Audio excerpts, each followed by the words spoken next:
No vídeo de hoje eu vou trazer 3 assuntos para a gente discutir ou debater aqui no canal. O primeiro deles é a entrevista coletiva do zagueiro Ricardo Graça, onde ele explica o porquê da melhora do sistema defensivo desde que o Fernando Diniz assumiu ou chegou no clube, né? Que o Vasco nos últimos 2 jogos não tomou gols. Então ele fala da cumplicidade ou da doação dos jogadores, principalmente os jogadores que jogam no setor ofensivo. Então vou trazer toda essa explicação dele na entrevista coletiva. Vou trazer também um podcast onde participou o Ramon Menezes e ali ele falou que quando ele pegou o Vasco estava praticamente eliminado da Copa do Brasil e conseguiu uma classificação heróica contra o Goiás e que faltou apoio da gestão, que vivia um momento político muito ruim no Vasco da Gama. Quem era o Campelo, que demitiu ele e logo trouxe o Sapinto. Inclusive eles falam nesse podcast que talvez se tivessem deixado o Ramon, o Vasco não teria caído para a segunda divisão. E depois eu vou trazer também um trecho do programa Os Donos da Bola do Rio de Janeiro, onde o René Simões e outros falam de números e possibilidades do Vasco subir para a primeira divisão. Mas o treinador que chegou agora, de 12 pontos, ganhou 8. Isso quer dizer que o aproveitamento dele é quase 70%, quase, é 60 e poucos por cento. 60 e poucos por cento dos 11 jogos, dá para o Vasco ganhar os 7 pontos, dos 7 jogos.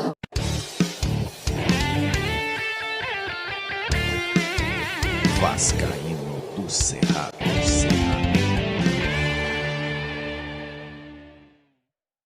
Fala galera vascaína, Thiago Fontes, agora sim de Brasília, para o canal Vascaíno do Cerrado, trazendo mais um vídeo para o canal, contando sempre com o seu joinha, que é fundamental para esse canal ser indicado ou continuar sendo indicado no YouTube. Chegou a primeira vez, te convido a assistir os vídeos, se gostar, se inscreve, compartilha e segue também o @Vascaíno do Cerrado lá no Instagram. A única coisa que eu paro para falar é sobre isso. Vamos falar aqui de futebol, vamos falar do Vasco. Eu vou trazer para você um trecho da entrevista coletiva do Ricardo Graça. Ele foi perguntado sobre o fato dele estar tendo a oportunidade de ser titular e já ter jogado até como lateral esquerdo, ou fazendo a função de lateral, e ele diz que o Diniz é muito inteligente, que gosta de trabalhar os jogadores em outras funções. Falou que o Vasco tem colhido o resultado de não estar tomando gols, ou de ter diminuído a média de gols tomados, porque o ataque tem ajudado, se doado muito. Ele fala ali de dar a vida, né? Que os jogadores do sistema ofensivo, eles dão a vida pela galera do sistema defensivo, que faz o mesmo, dar a vida pelos jogadores que estão à frente. Vou deixar para você ver um trecho da entrevista coletiva do Ricardo Graça hoje à tarde na Vasco TV. Desde que o Fernando chegou, ele sempre trabalhou todo mundo em várias posições, em várias funções, né? Não, a gente não chama de posição, são funções.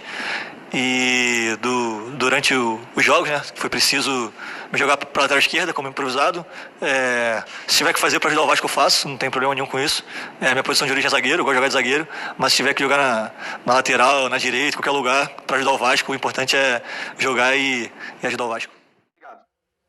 Boa tarde.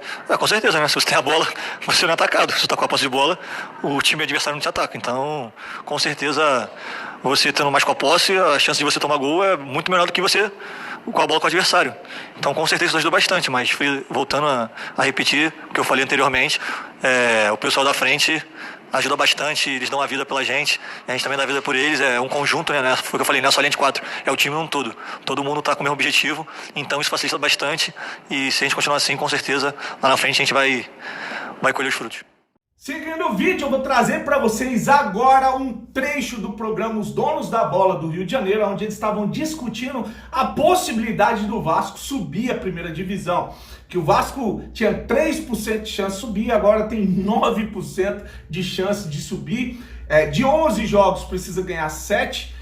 Se o Vasco, vou dar um exemplo aqui, engata aí mais 2 vitórias, coisa que ele não fez no campeonato até agora, que não tem uma série de 3 vitórias, a gente agora tá com 2, se ganhar do Confiança. Aliás, eu falei aqui que o jogo contra o Confiança seria amanhã, sexta-feira, não é. O jogo contra o Confiança é no domingo, tá bom? Ato falho, até deixei uma mensagem lá explicando que o jogo é no domingo, tá bom? Então, se o Vasco ganha do Confiança e do Sampaio Corrêa, um exemplo, ao invés de 11 jogos para ganhar 7, a gente teria 9 jogos para ganhar 5, aí já fica muito mais plausível, né? Então, por isso, a importância de continuar vencendo, independente do que os adversários estão fazendo. O Vasco precisa ganhar para poder se manter na briga. Vou trazer o trecho onde o René Simões e outros explicam muito bem sobre essa possibilidade. E o Vasco com o Fernando Diniz agora que tem um percentual de quase 70% e pode sim colocar ali o Vasco no G4 e a gente voltar para a primeira divisão.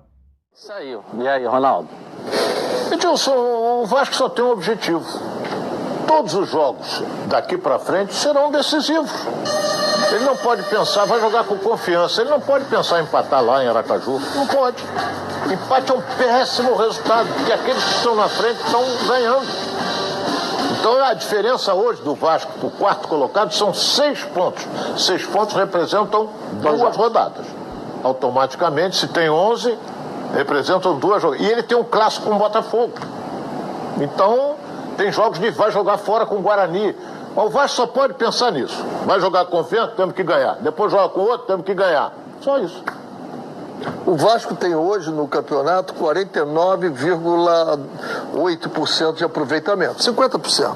Ele tem que dos 11 ganhar 7 jogos, né? Com esse aproveitamento, não. Mas o treinador que chegou agora, de 12 pontos, ganhou 8. Então, isso quer dizer que ele tem, o aproveitamento dele é quase 70%, quase, é 60 e poucos por cento. 60 e poucos por cento dos 11 jogos, dá para o Vasco ganhar os 7 pontos, dos 7 jogos. Ele tem que ter 9 vitórias em 11 jogos. Para os matemáticos, tem que ter 7 vitórias nos 11 jogos. 7 vitórias, isso. Segundo os matemáticos, a probabilidade do Vasco de ir para a Série A subiu um pouco, de 5% para 9%. Então ele não tem só ganhar. Se ele tem que ganhar 7 jogos de 11, tem 4 que ele pode empatar, perder 1, ainda tem uma gordurinha também. Não, mas esse é 61 é um número que foi ano passado do Cuiabá, que não é normalmente o número esse que ano, sobe. Mais ou menos. Nos últimos 4 anos, ninguém conseguiu subir com menos de 60. 60 não, mas 61. Subiu, mas normalmente era 64. Eu acredito que com 62 suba. Eu acredito. Dá para o Vasco subir. Bom, e para finalizar o vídeo eu vou trazer um trecho de uma participação do Ramon Menezes no podcast, acho que é Charla Podcast, vou deixar o nome do podcast aqui, e ele fala ali que quando ele assumiu o Vasco da Gama, a gente estava praticamente eliminado da Copa do Brasil, e ele foi a Goiânia, ou encarou o Goiás e conseguiu trazer uma vaga, ou fazer o Vasco passar de fase na Copa do Brasil, e por causa de 4 derrotas no Campeonato Brasileiro ele foi demitido, que o time ia oscilar. O grande problema, aí eu vou dar a minha opinião, é que não foram só as 4 derrotas do Ramon Menezes, foi a teimosia em manter alguns jogadores em campo, como o Felipe Bastos e o Vinícius, e a outra que foi...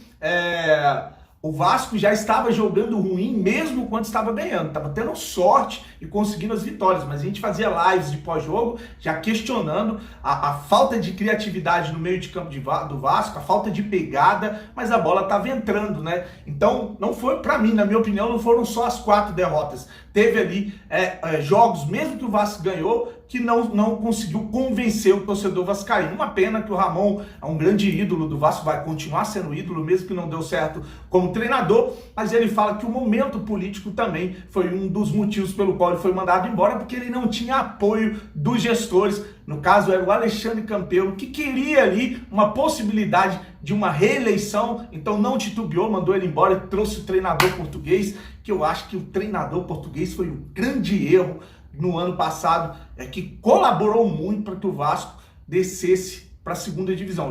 Lógico, junto com tudo que a gente já falou, com a outra gestão que entrou, com o VAR, enfim, foi uma sequência de coisas que resultou no Vasco na Série B. Vou deixar o trecho desse podcast ou essa participação do Ramon Menezes para você curtir. Não dá pra afirmar, mas assim, a gente fica pensando como que seria o Ramon continuando, o Vasco talvez não teria caído. Eu acredito que não cairia. Mas é o que a gente tem visto, né? Assim, quando eu estava no Vasco como treinador, nós jogamos contra o Bragantino. Quando nós enfrentamos o Bragantino era zona de rebaixamento no Campeonato Brasileiro. O Bragantino terminou a competição em 9º lugar. Então, assim, quando eu assumi o Vasco como treinador, o Vasco estava praticamente desclassificado da Copa do Brasil, que era uma competição importantíssima. Sim. Que todos nós sabíamos da importância, né, financeira para o clube. E nós conseguimos a vaga lá contra o Goiás. Mas assim, que o nosso próximo adversário era o Botafogo, que tudo podia acontecer. Sim. Né? E que depois daquela competição, nós teríamos uma competição como teve, né, o Vasco, depois da minha saída, que era uma Sul-Americana, que essa sim era a competição que era pra gente... Mata-mata, pra tentar ir longe. Então, sabe, mas aí é planejamento, né? Foi isso que faltou no Vasco, assim, e o Vasco também tem essa questão política que... prejudica muito o clube. Isso impactou na sua demissão, você acha? Isso aí não tem dúvida, né? Não tem dúvida. Naquele momento ali era mais fácil tirar o treinador do que apoiar o treinador, né? Mas, gente, é vida que segue, bola pra frente. Eu tenho muita confiança no meu trabalho. O vídeo é hora da gente fazer o bem, como eu tenho feito nos meus vídeos, e isso traz um sentimento muito legal para quem ajuda as pessoas. Dessa vez a gente vai ajudar uma pessoa que é muito especial, é o Cleiton Carlos. Ele é jornalista e se recupera de uma síndrome chamada Guillain-Barré. Eu não sei se eu pronunciei a síndrome direito, mas ela deixa ele de cama ali, ele não se movimenta, não levanta, mas ele tem um canal, ele é jornalista formado, ele tem um canal e fala de Vasco da Gama com o maior prazer. Então, o nome do canal dele é Repórter Cleiton Cibernagel. Ele tem 837 inscritos e o prazer dele hoje é falar de Vasco da Gama. Vamos dar uma força pro Cleiton, que é um vascaíno muito especial, como eu falei, passa aí por um momento difícil na vida dele, que é essa síndrome. Então ele mesmo assim, ele acompanha, gosta de falar de Vasco e precisa do seu apoio, do meu apoio, e não custa nada, é de graça. Vamos lá se inscrever no canal do Cleiton, vou deixar o link na descrição. Tem vários outros que me pediram, assim que puder eu vou fazendo. A correria é muito grande, às vezes eu esqueço, mas sempre que puder eu vou ajudar quem precisa ser ajudado, beleza? Grande abraço, fique com Deus, uma semana abençoada, ou um fim de semana abençoado, e saudações vascaínas.